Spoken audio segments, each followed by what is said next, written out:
This is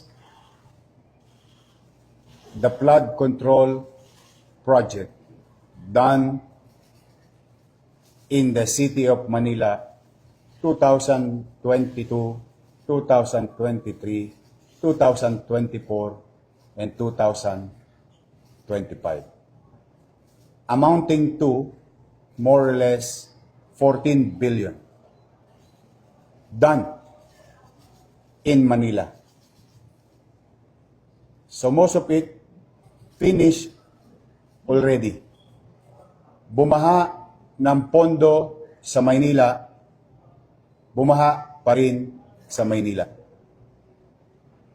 Now, itong lahat ng ito ay walang permit sa lungsod. Yes, we are investigating them, and they are also being investigated by the Office of the President. But that is the thing of the past. Sad to say, ulitin ko, bumaha ng pondo sa flood control sa Maynila, amounting to 14 billion, and yet the people of Manila and those people studying, working, doing business, going in and out of Manila continue to suffer with the flooding.